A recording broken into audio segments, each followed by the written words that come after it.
Good morning! Welcome back to my channel. Ngayon po ipapakita ko sa inyo kung paano ako magluto ng simpleng-simpleng sinigang na bangus.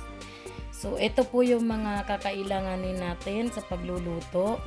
Kangkong, 10 piso lang po isang taling kangkong. Yung isang pirasong bangus, hiniwa lang. Then, sibuyas, bawang at kamatis, siling haba at luya. Pati na rin po kalamansi para sa pang-asin. So, magpapakulo na ako ng tubig. Ang gamit ko po 1 litrong tubig. Tapos, isasabay ko na rin sa pagkulo yung kamatis, sibuyas, at saka bawang. Para mas malasa siya. Ayan, lagay na natin. Sibuyas, bawang, at kamatis. At pati na rin po yung luya. So, ayan.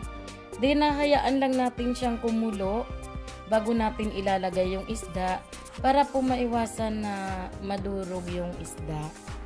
So, ganyan lang siya. Pwede mong takpan para mas mabilis kumulo. Isasabay na rin po natin yung asin. Nasa 1 tablespoon po yung ginamit kong asin. Medyo marami siya.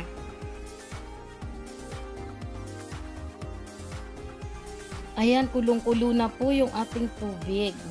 So, this time, sa tingin ko, yung mga ingredients na yan, naglasa na sa tubig.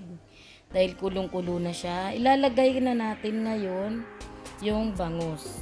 Isa-isa lang po yung paglagay ko ng bangus kasi iwas talsik tayo ba. Tumilsik lahat ng tubig. So, ganyan lang, isa-isa lang. Hanggat sa mailagay natin yung bangus. Parang hinati yata kasi sa 6 yung bangus nung binilhan ko. Yan. Ganyan lang siya. At pwede na natin munang iwan ng ganyan.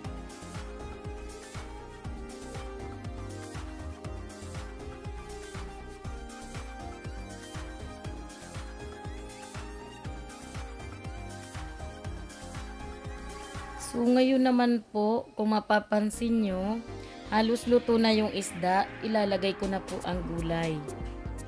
Ang gulay na kangkong na hinimay natin kanina.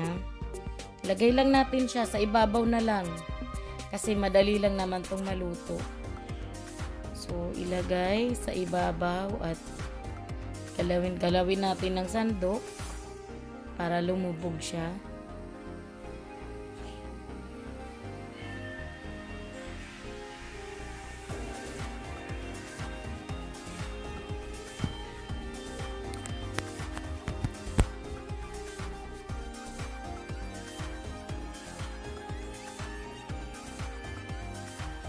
Ayan, ang galing. Halos luto na po yung ating sinigang na bangus. Ganyan lang po kadali. So, ngayon po, dahil luto na siya, ilalagay natin yung ating siling haba. So, ayan na. Sa ibabaw na lang din, maglalasa na yan. Ang siling haba na yan. Ipapabango siya sa ulam natin, sa sinigang natin. Kaya, ang tawag nga dyan sa iba, siling pangsigang. Ayan.